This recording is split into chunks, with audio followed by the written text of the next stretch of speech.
ഇന്ന് ഇവിടെ ഇരിക്കുന്ന ഒരുപക്ഷെ മുതിർന്നവരായിട്ടുള്ളവർക്കറിയാം, ഇങ്ങനെയുള്ള എത്രയോ നല്ല പതിവുകളാണ് നമ്മളുടെയൊക്കെ ആത്മീയ ജീവിതത്തെ വളർത്തുവാൻ ഇടയായി തീർന്നിട്ടുള്ളത്. ആ സ്പിരിച്വൽ ഡിസിപ്ലിൻസ് ഒക്കെ നഷ്ടപ്പെട്ടു പോയത് കൊണ്ട് അതിൻ്റെയൊക്കെ റിഫ്ലക്ഷൻസ് നമ്മുടെയൊക്കെ പേഴ്സണൽ ലൈഫിലും ഫാമിലി ലൈഫിലും ഒരു കമ്മ്യൂണിറ്റി ലൈഫിലും ഒക്കെ നമ്മൾ ധാരാളമായി ഈ നാളുകളിൽ കാണുന്നുണ്ട്.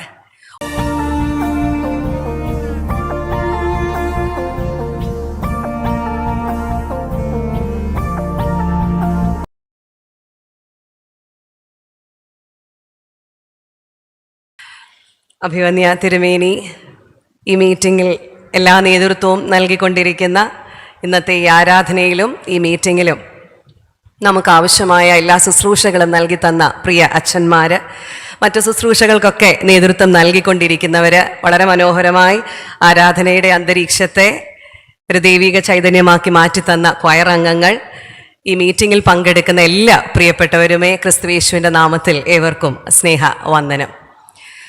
എനിക്ക് ഇങ്ങനെയൊരു അവസരം മല്ലപ്പള്ളി ജില്ലയുടെ ഏകദിന കൺവെൻഷൻ്റെ ഭാഗമായി ലഭിച്ചതോർത്ത് ഞാൻ ദൈവത്തെ സ്തുതിക്കുകയാണ്. ഇങ്ങനെയൊരു അവസരം നൽകിയ ഇതിൻ്റെ പിന്നിൽ പ്രവർത്തിക്കുന്ന എല്ലാ ചുമതലക്കാരോടും ഏറെ നന്ദിയും സ്നേഹവും ഈ അവസരത്തിൽ അറിയിക്കുകയും ചെയ്യുന്നു.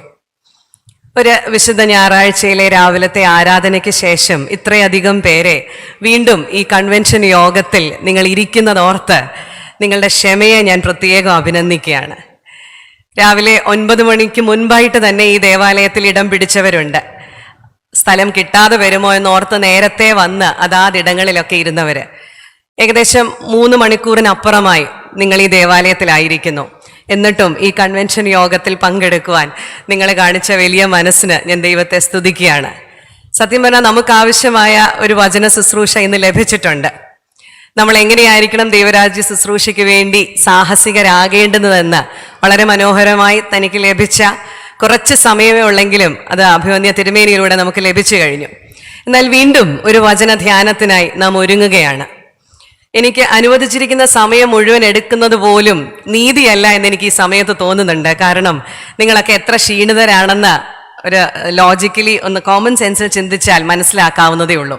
എങ്കിൽ പോലും വളരെ വേഗത്തിൽ ഞാൻ എന്താണോ നിങ്ങളോട് പറയുവാനായി ഒരുങ്ങി വന്നിരിക്കുന്നത് അത് വളരെ വേഗത്തിൽ നിങ്ങളുടെ മുൻപിൽ സംസാരിപ്പാൻ ഞാൻ ആഗ്രഹിക്കുകയാണ്.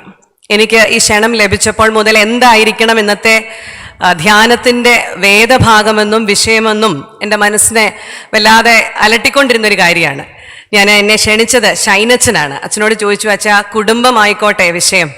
അച്ഛൻ പറഞ്ഞു ആയിക്കോട്ടെ, കുഴപ്പമില്ല. എന്നാൽ ഇന്ന് ഞങ്ങളുടെ ലെക്ഷണറിയുടെ ഭാഗമായി ഞങ്ങളുടെ വിഷയം ദൈവരാജ്യത്തിന് വേണ്ടി സാഹസികരാകുക എന്നുള്ള taking risk for the reign of God, അതാണ് ഞങ്ങളുടെ വിഷയമെന്ന് അച്ഛൻ പറയുകയുണ്ടായി. എന്നാൽ എൻ്റെ മനസ്സിലേക്ക് ദൈവം തന്ന ഒരു വലിയ ചിന്തയാണ് കുടുംബത്തെക്കുറിച്ച് നിങ്ങളോട് സംസാരിക്കണമെന്ന്. അതുകൊണ്ട് ഇന്നത്തെ ധ്യാനത്തിനായിട്ട് തിരഞ്ഞെടുത്തിരിക്കുന്ന വേദഭാഗം വിശുദ്ധ ലൂക്കോസിന്റെ സുവിശേഷം 2-ാം അധ്യായത്തിന്റെ വളരെ പരിചിതമായിട്ടുള്ള ഭാഗമാണ്. 41 മുതൽ 52 വരെയുള്ള വാക്യങ്ങൾ. വിശുദ്ധ ലൂക്കോസിന്റെ സുവിശേഷം 2-ാം അധ്യായം 41 മുതൽ 52 വരെയുള്ള വാക്യങ്ങൾ. ഞാൻ ആ ഭാഗം ഇപ്പോൾ വായിക്കുന്നില്ല, കാരണം അത്രയും കൂടെ സമയം പോകണ്ടെന്നോർത്ത. എന്നാൽ നമ്മൾ ഈ ഒരു ഭാഗത്തിലൂടെ യാത്ര ചെയ്യുമ്പോൾ, ധ്യാനിക്കുമ്പോൾ അതിലെ ഓരോ വാക്യം നമ്മളുടെ ശ്രദ്ധയിലേക്ക് കടന്നു വരുന്നതായിരിക്കും. നമുക്കറിയാം, ഈ ഭാഗത്ത് നസറത്തിലെ കുടുംബത്തെക്കുറിച്ചാണ് പറഞ്ഞിരിക്കുന്നത്. ഇന്ന് നാം ജീവിക്കുന്ന ഈ 2025 2025 നമ്മളൊരു പക്ഷേ നമ്മളുടെ സമൂഹത്തിൽ കാണുന്ന, നമ്മൾ ജീവിക്കുന്ന ലോകത്തിൽ കാണുന്ന തിന്മകളെന്നോ അല്ലെങ്കിൽ നമ്മൾക്കൊരിക്കലും അംഗീകരിക്കാൻ പറ്റാത്ത പലതിൻ്റെയും ഉറവിടം എന്ന് പറയുന്നത് ഓരോ കുടുംബങ്ങളിൽ നിന്നുമാണ്. അതുകൊണ്ട് ഏറെ ശ്രദ്ധയോടുകൂടെ നാം ജീവിക്കേണ്ടുന്ന ഒന്നാണ് ദൈവം നമുക്ക് ദാനമായി തന്നിരിക്കുന്ന കുടുംബ ജീവിതം. അവിടെ എന്തിനൊക്കെ പ്രാധാന്യം കൊടുക്കണമെന്ന് ഒരുപക്ഷെ ഈ വേദഭാഗം നമ്മെ ഈ പകൽക്കാലം ഓർമ്മപ്പെടുത്തുന്നു എന്നുള്ളതാണ്. ഇവിടുത്തെ പ്രധാന കഥാപാത്രങ്ങൾ യേശു എന്ന് പറയുന്ന 12 വയസ്സുള്ള ബാലനും യേശുവിൻ്റെ അമ്മയപ്പന്മാരായിരിക്കുന്ന യോസഫും മറിയയുമാണ്. ഈ ഭാഗം തുടങ്ങുന്നത് തന്നെ ഈ 12 വയസ്സുള്ള ബാലനുമായി ഇവർ യെരുശലേം ദേവാലയത്തിലേക്ക് പോയി എന്ന് പറഞ്ഞാണ്. അവിടെ 42-ാമത്തെ വാക്യം ഇങ്ങനെ പറയുന്നു, അവന് 12 വയസ്സായപ്പോൾ അവർ പതിവ് പോലെ പെരുന്നാളിന് പോയി. പതിവ് പോലെ പെരുന്നാളിന് പോയ ഒരു കുടുംബത്തെയാണ് ഈ ഭാഗത്ത് നാം വായിച്ച് തുടങ്ങുന്നത്. ഒരുപക്ഷെ നാമൊക്കെ ചിന്തിച്ചാൽ പണ്ട് കാലത്തൊക്കെ നമ്മളുടെ കുടുംബത്തെ വളരെ ദൃഢമായി തമ്മിൽ ചേർത്ത് നിർത്തിയിരിക്കുന്ന അനേക പതിവുകളൊക്കെ നഷ്ടപ്പെട്ടു പോയതിൻ്റെ പ്രതിഫലനമാണ് ഞാനും നിങ്ങളും ഇന്ന് കുടുംബജീവിതത്തിന്റെ പരാജയത്തിലും, മക്കളെ വളർത്തുന്നതിലുള്ള പരാജയത്തിലും, സമൂഹത്തിന്റെ പല പരാജയങ്ങളിലും കാണുന്നത് നമുക്ക് കൈവിട്ടുപോയ ചില നല്ല പതിവുകളാണ്. ഈ ഭാഗം എപ്പോഴും എന്നെ ഓർമ്മപ്പെടുത്തുന്ന ഒരു കാര്യം, യെരുശലേം ദേവാലയത്തിലേക്ക് പെസഹ പെരുന്നാളിന് പോകണമെന്നുള്ളത് ഒരു ദിവസത്തെ തീരുമാനമല്ല. ഈ കുടുംബത്തിന്റെ നസ്രത്തിൽ നിന്ന് യെരുശലേം ദേവാലയം വരെ യാത്ര ചെയ്ത് വരണമെങ്കിൽ അനേക മാസങ്ങളുടെ ഒരുക്കം ഈ കുടുംബത്തിന് ആവശ്യമാണ്. ഒരുപക്ഷെ തലേ വർഷത്തെ പെസഹ പെരുന്നാളിന് പോയി വന്നപ്പോൾ മുതൽ ഒരുക്കത്തോടുകൂടി അടുത്ത വർഷം ദൈവം ആയുസ് നൽകുകയാണെങ്കിൽ വീണ്ടും യെരുശലേം ദേവാലയത്തിലേക്ക് കടന്നു പോകണമെന്ന് മനസ്സുകൊണ്ട് താല്പര്യപ്പെട്ട് ഒരുങ്ങിയ ഒരു കുടുംബത്തെക്കുറിച്ചാണ് നമ്മൾ ഈ ഭാഗത്ത് വായിക്കുന്നത്. അങ്ങനെയായിരുന്നു ആ നാളുകളിലൊക്കെ തന്നെ. ഇന്നാണ് നമുക്ക് ട്രാൻസ്പോർട്ടേഷൻ ഫെസിലിറ്റീസ് ഒക്കെ കൂടിയത് കൊണ്ട് ഞായറാഴ്ച രാവിലെ വിശുദ്ധ ആരാധനയ്ക്ക് പള്ളിയിൽ പോകണോ വേണ്ടയോ എന്നുള്ളത് അന്ന് രാവിലെ തീരുമാനിച്ചാൽ മതി. മറ്റു പരിപാടികളൊന്നുമില്ലെങ്കിൽ കാണപ്പെടുന്ന ഒരിടമായി നമ്മളുടെയൊക്കെ ദേവാലയങ്ങൾ മാറിയിട്ടില്ലേ? അതുകൊണ്ട് അന്ന് അവർ ഏറെ ഒരുക്കത്തോടുകൂടെ യെരുശലേം ദേവാലയത്തിലേക്ക് പോയി എന്നുള്ളത് അവരുടെ ജീവിതത്തിന്റെ പതിവായിരുന്നു എന്ന് നാം മറന്നു പോകരുത്. ഇന്ന് ഇവിടെ ഇരിക്കുന്ന ഒരുപക്ഷെ മുതിർന്നവരായിട്ടുള്ളവർക്കറിയാം, ഇങ്ങനെയുള്ള എത്രയോ നല്ല പതിവുകളാണ് നമ്മളുടെയൊക്കെ ആത്മീയ ജീവിതത്തെ വളർത്തുവാൻ ഇടയായി തീർന്നിട്ടുള്ളത്. ആ സ്പിരിച്വൽ ഡിസിപ്ലിൻസ് ഒക്കെ നഷ്ടപ്പെട്ടു പോയത് കൊണ്ട് അതിൻ്റെയൊക്കെ റിഫ്ലക്ഷൻസ് നമ്മുടെയൊക്കെ പേഴ്സണൽ ലൈഫിലും ഫാമിലി ലൈഫിലും ഒരു കമ്മ്യൂണിറ്റി ലൈഫിലും ഒക്കെ നമ്മൾ ധാരാളമായി ഈ നാളുകളിൽ കാണുന്നുണ്ട്. ഒരുമിച്ചിരുന്ന് ഭക്ഷണം കഴിക്കുന്ന കുടുംബം, ഒരുമിച്ച് പ്രാർത്ഥിക്കുന്ന കുടുംബം, ഒരുമിച്ച് യാത്ര ചെയ്യുന്ന കുടുംബം, ഇതൊക്കെ തന്നെ ഒരു കുടുംബത്തിന്റെ പതിവുകളുടെ ഭാഗമായി തീരണം. അവിടെയാണ് ഒരു കുടുംബത്തിലെ മാതാപിതാക്കളും മക്കളും മുതിർന്ന മാതാപിതാക്കളും സഹോദരങ്ങളും ഒക്കെ ഒരുമിച്ചുള്ള ബന്ധം വളരുന്നത്. ഇന്ന് അതൊക്കെ നമുക്ക് നഷ്ടപ്പെട്ടു പോയിട്ടുണ്ട്. അതുകൊണ്ട് തന്നെ ഞാൻ ഈ പറയുന്നതിനോട് ചേർത്ത് നിങ്ങളുടെ ഓരോരുത്തരുടെയും നമ്മുടെ ഓരോരുത്തരുടെയും കുടുംബത്തിന്റെ ഒരു അവസ്ഥ എങ്ങനെയാണെന്ന് ചേർത്ത് വായിക്കുന്നത് നന്നായിരിക്കും. ഇവിടെ എഴുതിയിരിക്കുന്നു, ഈ പൈതലുമായി അവർ പെസഹ പെരുന്നാളിന് ദേവാലയത്തിൽ പോയി. പിന്നീട് അങ്ങോട്ട് നമ്മൾ വായിക്കുന്നത് ഒരു സ്പെസിഫിക് ഇൻസിഡന്റ് ആണ്. എന്താണ് അവിടെ സംഭവിച്ചത്? ദേവാലയത്തിൽ നിന്നുള്ള മടങ്ങി വരവിൽ ഈ യേശു എന്ന് പറയുന്ന ബാലൻ അപ്പനോടും അമ്മയോടും കൂടെയില്ല. ഒരു ദിവസത്തിന്റെ വഴി യാത്ര ചെയ്ത് വന്നപ്പോഴാണ് യോസഫും മറിയയും തിരിച്ചറിയുന്നത് മകൻ കൂടെയില്ല എന്ന്. പലപ്പോഴും നമ്മുടെ ഉള്ളിൽ ഒരു ചോദ്യം വരാം, അല്ലേ? ഒരു അപ്പന്റെയും അമ്മയുടെയും ഉത്തരവാദിത്തമാണ് മക്കൾ കൂടെ ഉണ്ടോ എന്ന് അന്വേഷിക്കാൻ. എന്നാൽ എന്തുകൊണ്ട് യോസഫിനും മറിയയ്ക്കും ഇങ്ങനെ ഒരു വീഴ്ച അവിടെ പറ്റി എന്നുള്ളത് ചിലപ്പോഴെങ്കിലും നമ്മുടെയൊക്കെ ഉള്ളിൽ ഈ ഒരു ചോദ്യം ഉണർന്നിട്ടുണ്ടാവാം. എന്നാൽ അവിടെ എഴുതിയിരിക്കുന്ന ഒരു വാക്യം, 44-ാമത്തെ വാക്യം, സഹയാത്രക്കാരുടെ കൂട്ടത്തിൽ ഉണ്ടായിരിക്കും എന്ന് അവർ ഊഹിച്ചിട്ട് ഒരു ദിവസത്തെ വഴി പോന്നു. സഹയാത്രിക്കാരുടെ കൂട്ടത്തിൽ ഉണ്ടായിരിക്കും എന്നവർ ഊഹിച്ചിട്ടാണ് യോസഫും മറിയയും ഒരു ദിവസത്തെ വഴിയാത്ര പോകുന്നത്. എന്നെ ഏറെ എൻ്റെ ശ്രദ്ധ കൊണ്ടുപോകുന്നത് ആ ഒരു കമ്മ്യൂണിറ്റിയുടെ വെൽ ബോണ്ടിങ്ങിനെ കുറിച്ചാണ്. സഹയാത്രികരുടെ ഒപ്പം അവരുടെ 12 വയസ്സുള്ള ബാലൻ ഉണ്ടായിരിക്കും എന്ന് യോസഫിനും മറിയയ്ക്കും ഉള്ളിൽ ഒരു തോന്നൽ വരണമെന്നുണ്ടെങ്കിൽ what kind of confidence they had in the community.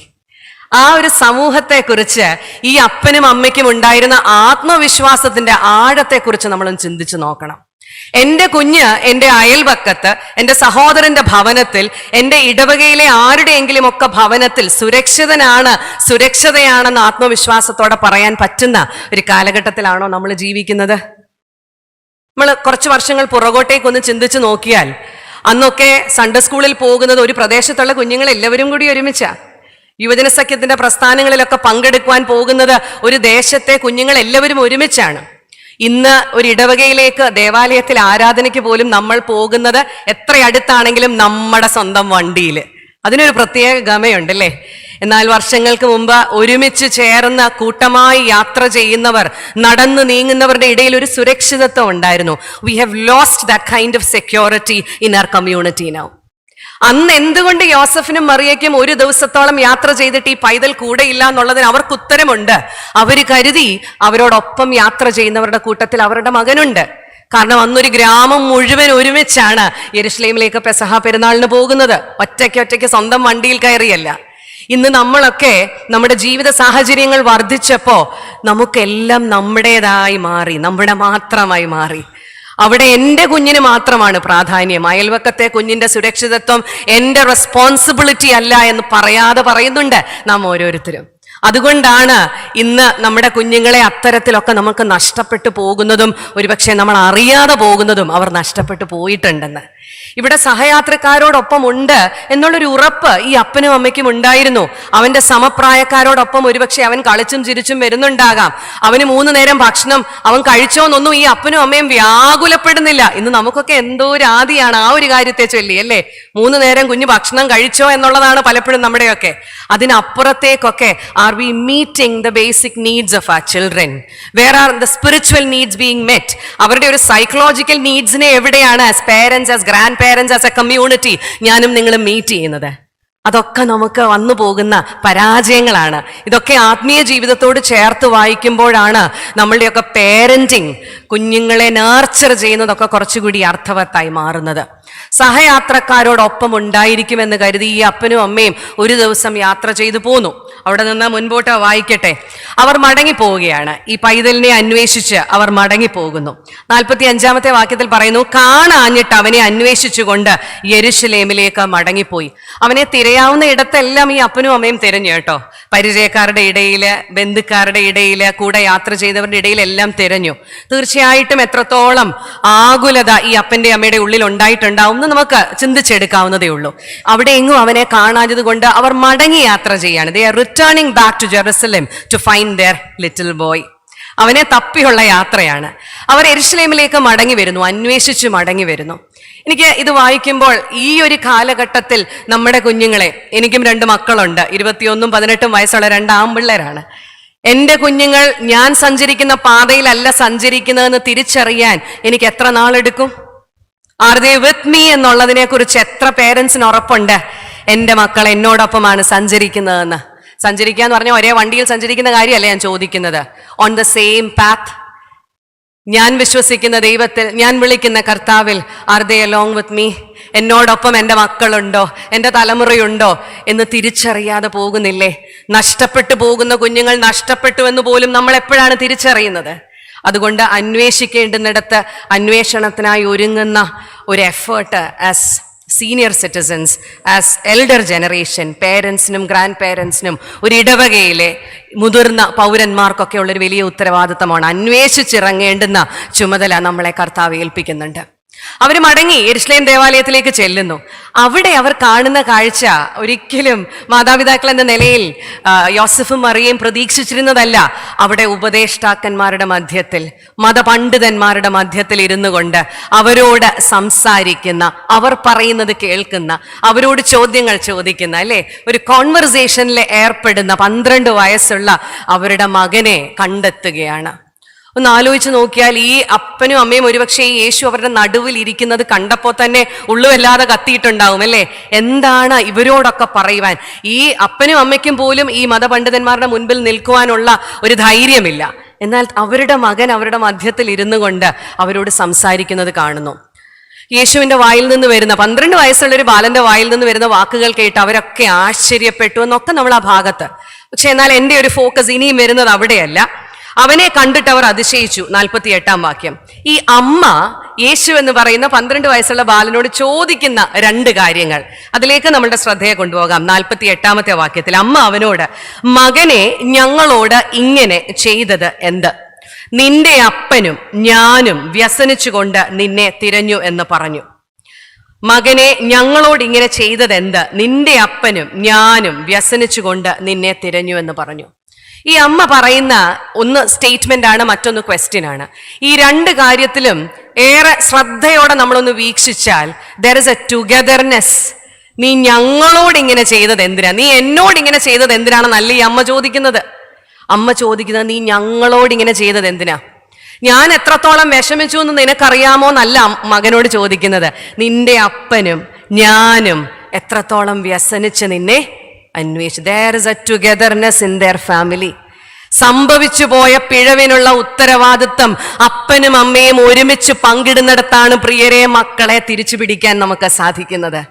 ഇന്ന് അനേക ഭവനങ്ങളിൽ, നമ്മുടെ ഓരോരുത്തരുടെയും ഭവനങ്ങളിലേക്ക് നോക്കിയേ, എവിടെയെങ്കിലും ഒരു തെറ്റ് വന്നാൽ നമ്മൾ പരസ്പരം പഴിചാരി നമ്മളുടെ ആയുസ് തീർക്കുകയാണ്. ഇവിടെ എഴുതിയിരിക്കുന്നു, 3-ാം നാളിൽ അവനെ അവർ കണ്ടെത്തി. ഇന്നത്തെ കാലഘട്ടത്തിലാണെങ്കിൽ 30 ദിവസം അന്വേഷിച്ചാലും കിട്ടത്തില്ല. കാരണം എന്നാ? അപ്പൻ അമ്മയെ കുറ്റപ്പെടുത്തിക്കൊണ്ടിരിക്കും, അമ്മ അപ്പനെ കുറ്റപ്പെടുത്തിക്കൊണ്ടിരിക്കും. അപ്പൻ ഉടനെ പറയും നിന്റെ വളർത്ത് ദോഷമാണ്. നമ്മുടെയൊക്കെ ഭവനങ്ങളിൽ ഒരുപക്ഷെ സ്ഥിരം പല്ലവിയായി നാം കേൾക്കുന്നതാണ്, നിന്റെ വളർത്ത് ദോഷമാണ്. എനിക്കതിനകത്ത് ഉത്തരവാദിത്വമൊന്നുമില്ല, അമ്മയും വിട്ടുകൊടുക്കത്തൊന്നുമില്ല. അമ്മ പറയും നിങ്ങളുടെ വീട്ടുകാരുടെ ഗുണമേ മക്കളെ കാണിക്കത്തുള്ളൂ. നമ്മൾ പരസ്പരം എന്ത് തെറ്റ് സംഭവിച്ചാലും പരസ്പരം ഉത്തരവാദിത്തം ഏൽക്കാതെ കുറ്റപ്പെടുത്തിയും പഴിചാരിയും നമ്മളുടെ ആയുസ് തീർക്കുകയാണ്. ഇതിനിടയിലൂടെ വഴുതിപ്പോകുന്ന കുഞ്ഞുങ്ങളെ അന്വേഷിക്കുവാൻ നമുക്കാർക്കും സമയമില്ല, അതിന് മെനക്കെടാൻ നമുക്ക് കഴിയത്തുമില്ല, തിരിച്ചു പിടിക്കാൻ പറ്റത്തില്ല എന്നുള്ളൊരു വിശ്വാസം ഉള്ളത് കൊണ്ടാവാം അതിനുവേണ്ടി നമ്മളാരും ഇറങ്ങിത്തിരിക്കുന്നുമില്ല.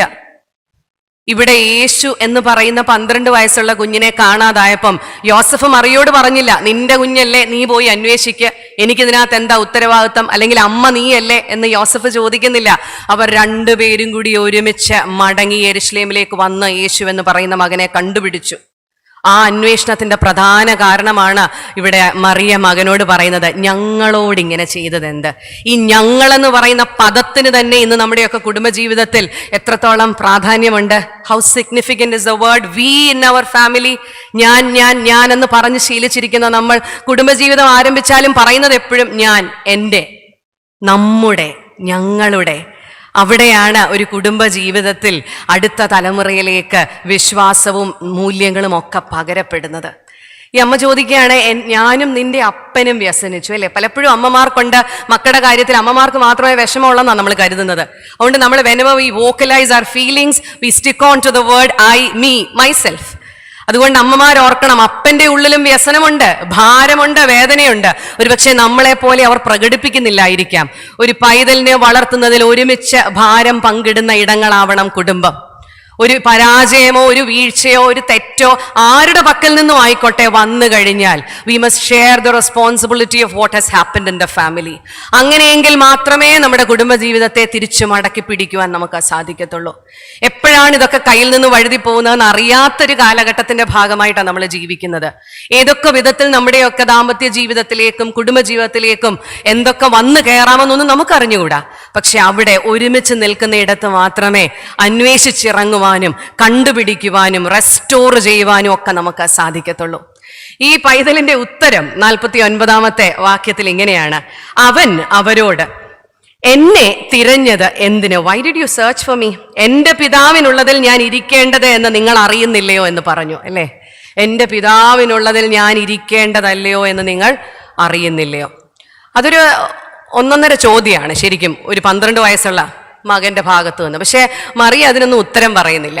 നമ്മൾ ഇനി അങ്ങോട്ട് വായിക്കുന്നിടത്ത് എഴുതിയിട്ടുണ്ട്, ഇതൊന്നും പറഞ്ഞതൊന്നും ഗ്രഹിച്ചില്ലെങ്കിലും ഈ അമ്മ എന്ത് ചെയ്തു? അതെല്ലാം ഹൃദയത്തിൽ സംഗ്രഹിച്ചു. അവിടെ 51-ാം വാക്യം അവസാനിക്കുന്നത്, ഈ കാര്യങ്ങളെല്ലാം അവന്റെ അമ്മ ഹൃദയത്തിൽ സംഗ്രഹിച്ചു. ഇനി ഇതിനു മുൻപുള്ള ഈ 2-ാം അധ്യായത്തിൽ തന്നെ 19-ാം വാക്യത്തിൽ, 2-ാം അധ്യായത്തിന്റെ 19-ാം വാക്യം, വിശുദ്ധ ലൂക്കോസിന്റെ സുവിശേഷം, മറിയ ഈ വാർത്തയൊക്കെയും ഹൃദയത്തിൽ സംഗ്രഹിച്ച് ധ്യാനിച്ചു കൊണ്ടിരുന്നു. അതായത് ആട്ടിടയന്മാർ വന്ന് യേശു എന്ന് പറയുന്ന പൈതലിനെ കുറിച്ച് അവർക്ക് ലഭിച്ച അരുളപ്പാടിനെ കുറിച്ചൊക്കെ പറയുമ്പോൾ മറിയയ്ക്കൊന്നും ഗ്രഹിക്കാൻ പറ്റിയില്ലെങ്കിലും സംഗ്രഹിച്ച ഒരു സ്ത്രീയാണ് മറിയ. ഇവിടെ ഇരിക്കുന്ന അമ്മമാരോടാണ് എനിക്ക് പറയേണ്ടുന്നത്, അനേക കാര്യങ്ങൾ ഹൃദയത്തിൽ സംഗ്രഹിക്കുവാനുള്ള ഒരു ഡിവൈൻ ഡിസൈനിലാണ് ഞാനും നിങ്ങളും സൃഷ്ടിക്കപ്പെട്ടിരിക്കുന്നത്. പക്ഷെ ചോദ്യം ഇതാണ്, ഇന്ന് നമ്മളൊക്കെ ഹൃദയത്തിൽ സംഗ്രഹിക്കുന്നത് എന്താണ്? ഇവിടെ ഈ അമ്മ സംഗ്രഹിച്ചതിന്റെ ഫലമാണ് പ്രിയരെ പിന്നീട് നാം ഈ മകനെ ഒരു പബ്ലിക് മിനിസ്ട്രിയിൽ കാണുന്നത് കാനാവിലെ കല്യാണത്തിന്റെ ഭവനത്തിൽ വെച്ചാ.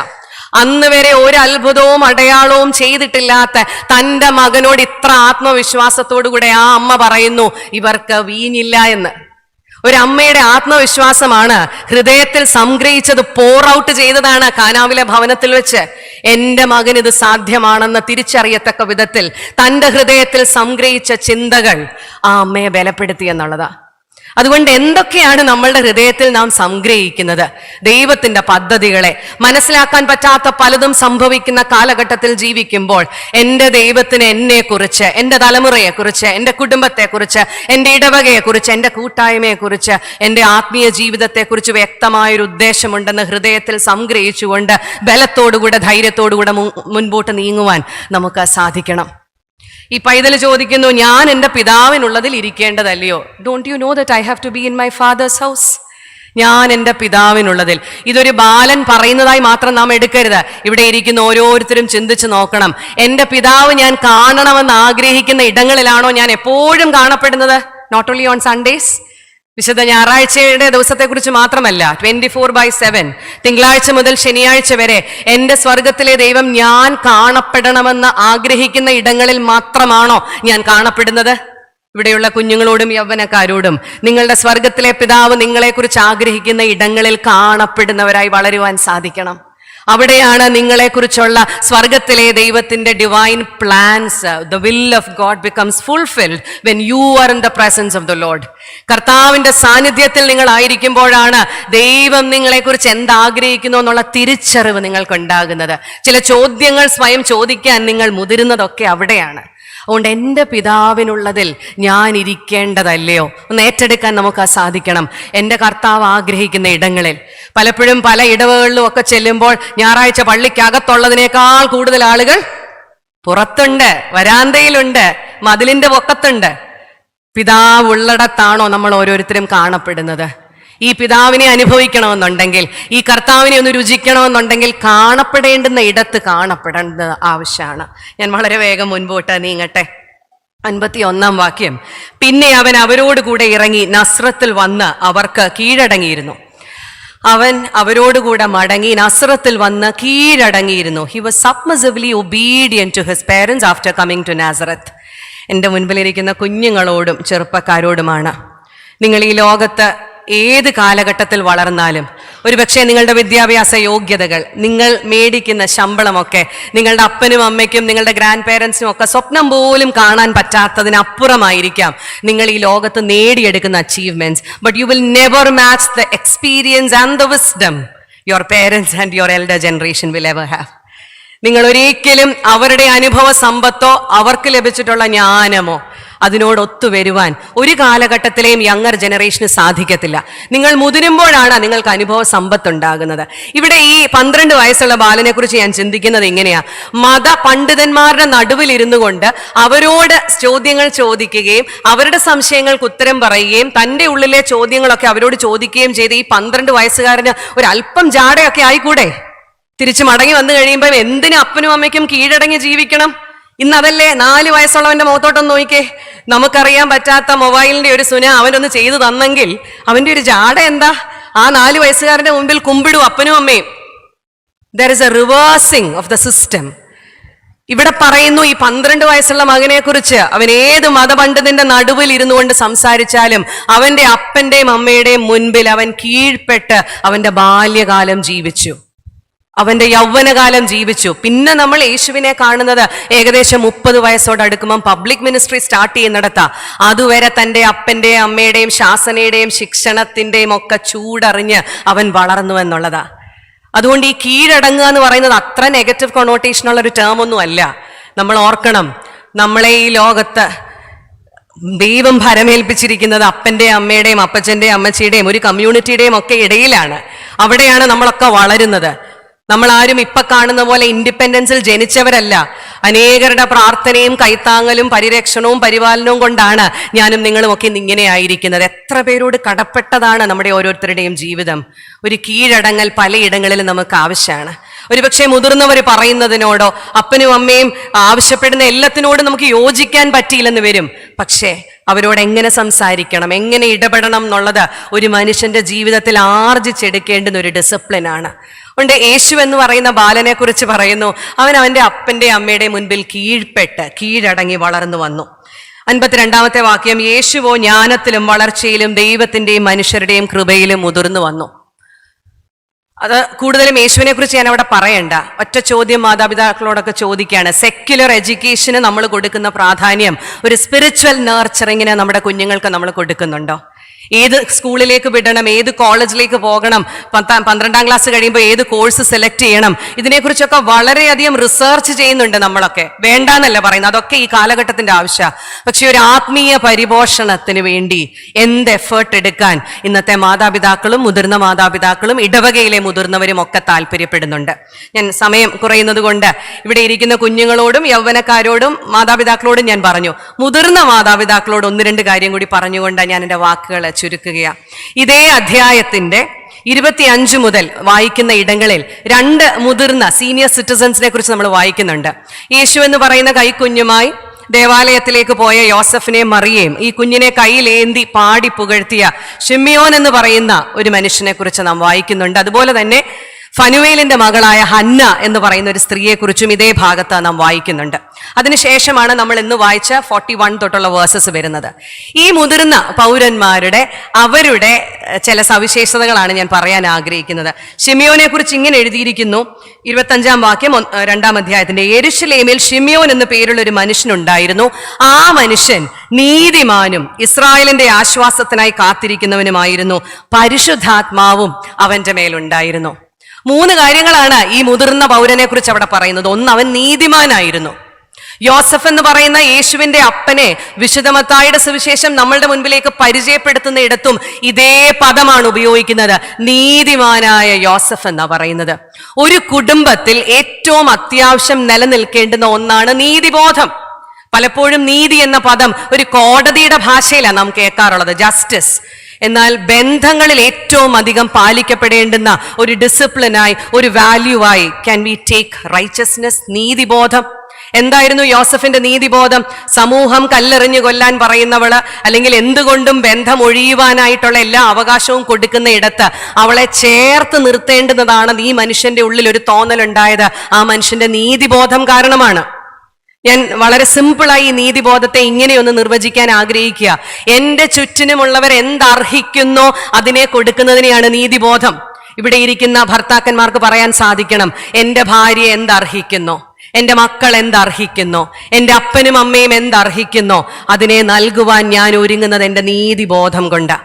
ഇവിടെ ഇരിക്കുന്ന അമ്മമാർക്ക്, ഭാര്യമാർക്ക് പറയാൻ സാധിക്കണം, എന്റെ ജീവിത പങ്കാളി അർഹിക്കുന്നതിനെ കൊടുക്കുവാൻ, എന്റെ മക്കൾ അർഹിക്കുന്നതിനെ കൊടുക്കുവാൻ, എന്റെ പ്രായമായ മാതാപിതാക്കൾ അർഹിക്കുന്നതിനെ കൊടുക്കാൻ എന്റെ നീതിബോധം എന്നെ പ്രേരിപ്പിക്കുന്നു. അവിടെ പേഴ്സണൽ ഗെയിൻസ് ഇല്ല, നഷ്ടവും ലാഭവും ഒന്നും ഇല്ല. But they deserve it, and just because they deserve it I give it. അതാണ് ഒരു മനുഷ്യന്റെ നീതിബോധം എന്ന് പറയുന്നത്. ഇവിടെ ഷിമിയോൻ നീതിമാനായിരുന്നു എന്ന് പറയുന്നു. അവിടെ ഒരു വാക്യം ഇങ്ങനെയാണ്, ആത്മനിയോഗത്താൽ ആ മനുഷ്യൻ ദേവാലയത്തിലേക്ക് വന്നു എന്നുള്ളതാ. ഇവിടെ ഇരിക്കുന്ന മുതിർന്ന മാതാപിതാക്കൾ, ഇതിലിപ്പോ ആരൊക്കെയാ മുതിർന്നതെന്നൊന്നും അറിയത്തില്ല. കമ്പനികൾ ഇങ്ങനെ ഡൈ ഇറക്കുന്നത് കൊണ്ട് ആരൊക്കെയാ മുതിർന്നതെന്നല്ലാത്തതൊന്നും പിടികിട്ടുന്നില്ല. എങ്കിലും ഞാനങ്ങ് പറയാ, എല്ലാവർക്കും ഉണ്ടായിരിക്കേണ്ടുന്നതാണ്. ദേവാലയത്തിലേക്ക് വരേണ്ടുന്നത് ആത്മനിയോഗത്താലാ. He was guided by the Holy Spirit to be in the church. Are we guided by the Holy Spirit to come to church?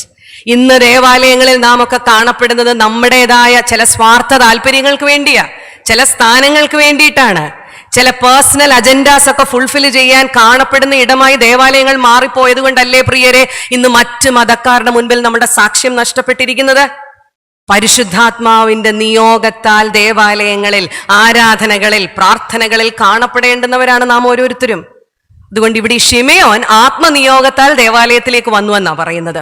അതുകൊണ്ടാണ് ഇസ്രായേലിന്റെ കാത്തിരിപ്പ് എന്ന് ഓർത്ത് വയ്ക്കുക. ഹി വാസ് ഹോപ്പ്ഫുൾ, പ്രത്യാശ നശിക്കാതെ ജീവിച്ചവൻ. പ്രായമായവരോടൊക്കെ ഞാൻ എടുത്തു പറയുക, ജീവിതത്തിൽ ഏറ്റവും പ്രത്യാശ ഉണ്ടാകേണ്ടുന്ന പ്രായമാണ് ബീങ് എ സീനിയർ സിറ്റിസൺ. അല്ലാതെ പദം പറഞ്ഞും പരിഭവം പറഞ്ഞും മറ്റുള്ളവരെയും കുറ്റപ്പെടുത്തി ഇപ്പോഴത്തെ പിള്ളേരുടെ വസ്ത്രത്തെക്കുറിച്ചും തലമുടി സ്റ്റൈലിനെ കുറിച്ചും ഒക്കെ അതും ഇതും കമന്റും എല്ലാം ഇറക്കി ജീവിക്കേണ്ട പ്രായമല്ല. പ്രത്യാശയോടെ ഇടവകയെക്കുറിച്ച്, വളരുന്ന തലമുറയെക്കുറിച്ച്, ഈ തലമുറ ദൈവസന്നിധിയിൽ കാണപ്പെടണം എന്നുള്ള പ്രാർത്ഥനയോടുകൂടെ ജീവിക്കേണ്ടുന്ന പ്രായമാണ് to be a senior citizen. ഈ ഹന്ന എന്ന് പറയുന്ന സ്ത്രീയെക്കുറിച്ച് അവിടെ എന്താ പറഞ്ഞിരിക്കുന്നത്? 7 വർഷമേ ഭർത്താവിന്റെ ഒപ്പം ജീവിച്ചുള്ളൂ. More than 80 years of her life she lived as a widow. വൈധവ്യത്തിൽ ജീവിച്ചു. കൈപ്പേറിയ അനുഭവത്തിന്റെ മധ്യത്തിലും അവൾ കാണപ്പെട്ടത് ദേവാലയം വിട്ടുപിരിയാതെ ഉപവാസത്തോടും പ്രാർത്ഥനയോടും കൂടെ കാണപ്പെട്ടു എന്നാ പറയുന്നത്. നമ്മുടെയൊക്കെ ജീവിതത്തിലെ കൈപ്പേറിയ അനുഭവങ്ങൾ നമ്മളെ എവിടെയാണ് കൊണ്ടെത്തിക്കുന്നത്? We all go through bitter experiences in our life. കൈപ്പേറിയ അനുഭവങ്ങളെ മധുരമുള്ള ഓർമ്മയാക്കി മാറ്റുവാനുള്ള വിളിയാണ് ക്രിസ്തീയ ജീവിതം. നമുക്ക് സാധിക്കുന്നുണ്ടോ? അതോ നമ്മുടെ കൈപ്പേറിയ അനുഭവത്തെ മറ്റുള്ളവരിലേക്ക് കൈപ്പായി കൊടുക്കുന്നതിൽ ഒരു പ്രത്യേക നിർവൃതി അനുഭവിക്കുന്നവരായി നാം ഒരു സമൂഹമായി മാറിപ്പോകുന്നുണ്ടോ? അതുകൊണ്ട് ഇന്ന് എൻ്റെ ഈ എളിയ വചനത്തെ കേട്ട നിങ്ങളോട് ഓരോരുത്തരോടും എനിക്ക് പറയാനുള്ളത്, നസ്രത്തിലെ കുടുംബം നമുക്കൊരു മാതൃകയാകണമെന്ന് പറഞ്ഞാൽ നമ്മൾ ഒരിക്കലും വിചാരിക്കരുത് അതൊരു ഐഡിയൽ സിറ്റുവേഷൻ ആണ്, ഇതൊരിക്കലും സാധിക്കത്തില്ല. അങ്ങനെയല്ല. വിശുദ്ധ വചനം നമ്മെ ഓർമ്മപ്പെടുത്തുന്നു, നീതിബോധത്തോടുകൂടെ ജീവിക്കുവാൻ എനിക്കും നിങ്ങൾക്കും സാധിക്കണം. യോസഫ് മറിയോടും മറിയ യോസഫിനോടും അത്തരത്തിൽ ഇടപെട്ടത് കൊണ്ടാണ് ജീവിതത്തിലെ എല്ലാ വിജയങ്ങളും പരാജയങ്ങളും അവരൊരുമിച്ച് നിന്നുകൊണ്ട് നേരിട്ടു. അതുകൊണ്ട് അവർക്ക് നഷ്ടമൊന്നും ഉണ്ടായില്ല. അവരുടെ മകനെ മശിഹായായി വാർത്തെടുക്കുവാൻ അവർ ചെയ്യേണ്ടുന്നത് എന്തോ അത് പൂർണ്ണമായി ചെയ്യുവാൻ ആ അപ്പനും അമ്മയ്ക്കും സാധിച്ചത് അതുകൊണ്ടാണ്. യേശുവിനെ കുറിച്ച് പറയുന്നു, അവൻ അവൻ്റെ അപ്പൻ്റെയും അമ്മയുടെയും അടുത്ത് വന്ന് അവർക്ക് കീഴടങ്ങിയിരുന്നു. താൻ മശിഹായാണെന്നും വാഗ്ദത്ത പുത്രനാണെന്നും ഒക്കെ ജനിച്ച നാള് തൊട്ട് അറിയാവുന്ന ഒരു മകനാണ്. പക്ഷേ ഈ ലോകത്തിൽ ജീവിക്കുമ്പോൾ എൻ്റെ അപ്പനും അമ്മയും പറയുന്നത് പോലെ, അവർ കാഴ്ചവെക്കുന്ന മാതൃകകൾ പോലെ അവരെ ആദരവോടെ ചേർത്ത് പിടിക്കേണ്ടുന്നത് എൻ്റെ ഉത്തരവാദിത്തമാണെന്ന് മനസ്സിലാക്കിയ യേശു എന്ന് പറയുന്ന ബാലൻ, എൻ്റെ പിതാവുള്ളിടത്ത്, എൻ്റെ പിതാവ് ആഗ്രഹിക്കുന്നിടത്ത്, എൻ്റെ പിതാവ് എന്നെ കാണണമെന്ന് ഇച്ഛിക്കുന്നിടത്ത് കാണപ്പെടുവാൻ നമുക്കെല്ലാവർക്കും ഇടയായി തീരണം. ആത്മനിയോഗത്താൽ ദേവാലയത്തിലേക്ക്, ആരാധനയിലേക്ക്, കൺവെൻഷനിലേക്ക് കടന്നു വരുന്നവരായി നാം ഓരോരുത്തരും മാറണം. ഇവിടെ വന്നിരിക്കുന്നത് വെറുതെയല്ല, മറിച്ച് കർത്താവെ നിന്റെ ശബ്ദം കേൾക്കുവാൻ. ഞാൻ ഈ ഇടവകയിൽ ആദ്യമായിട്ടാണ്, ഇടവകയുടെ ഉള്ളിലേക്ക് പ്രവേശിച്ച് ആദ്യമായിട്ടാണ് കടന്നു വരുന്നത്. ഇവിടെ വന്നപ്പോൾ എന്നെ ഏറ്റവും അധികം ആകർഷിച്ചത് ഇവിടെ എഴുതിയിരിക്കുന്ന കുറിവാക്യമാണ്. അരുളി ചെയ്യണമേ, അടിയൻ കേൾക്കുന്നു. Speak, your servant is listening. Today no one wants to listen, everybody wants to speak. എല്ലാവർക്കും സംസാരിക്കുന്നതാണ് ഇഷ്ടം, ആർക്കും കേൾക്കുന്നത് ഇഷ്ടമല്ല. ഈ ദേവാലയത്തിനുള്ളിൽ കേൾക്കേണ്ടുന്നത് കർത്താവിൻ്റെ സ്വരമാണ്. ഒരു ആരാധനാ ശുശ്രൂഷയിൽ പങ്കെടുക്കുമ്പോൾ കേൾക്കേണ്ടുന്നത് കാർമികന്റെ അല്ല, മറിച്ച് കർത്താവിൻ്റെ സ്വരമാണ്. ആ ഒരുക്കത്തോടുകൂടെ കടന്നു വരുമ്പോഴാണ് എനിക്കും നിങ്ങൾക്കും ഈ ദേവാലയത്തിൽ നിന്ന് മടങ്ങിപ്പോകുമ്പോൾ ആത്മീയ ചൈതന്യത്തോടുകൂടെ പോകുവാൻ സാധിക്കുന്നത്. ഒന്ന് ആത്മീയമായി വളരുവാനുള്ള വാഞ്ചയോടുകൂടെ കടന്നു വരേണ്ടുന്ന ഇടമാണ് പ്രിയരെ നമ്മുടെയൊക്കെ ആരാധനാ ശുശ്രൂഷകൾ. Speak Lord, your servant is listening. അരുളി ചെയ്യണമേ, അടിയൻ കേൾക്കുന്നുവെന്ന് ഹൃദയത്തിൽ തൊട്ട് പറയുവാൻ നമുക്ക് ഓരോരുത്തർക്കും സാധിക്കണം. ഈ വചനത്താൽ ദൈവം നമ്മെ ഓരോരുത്തരെയും അനുഗ്രഹിക്കട്ടെ. ഈ നാളുകളിൽ കർത്താവ് ആഗ്രഹിക്കുന്ന കുടുംബജീവിതം നയിപ്പാൻ, ഒരു വ്യക്തിപരമായ ആത്മീയ ജീവിതം നയിപ്പാൻ, ഒരു കൂട്ടായ്മ ജീവിതം നയിപ്പാൻ നമുക്ക് ഓരോരുത്തർക്കും ഇടയാകട്ടെ. ഈ ജില്ലയിൽ വെച്ച് നടക്കുന്ന കൺവെൻഷനുകളും പ്രോഗ്രാംസും ഒക്കെ അത്തരത്തിലുള്ള കൂട്ടായ്മയുടെ പ്രതിഫലനമായി തീരട്ടെ എന്ന് ആശംസിക്കുകയും പ്രാർത്ഥിക്കുകയും ചെയ്തുകൊണ്ട് ഞാൻ എൻ്റെ വാക്കുകളെ ചുരുക്കും.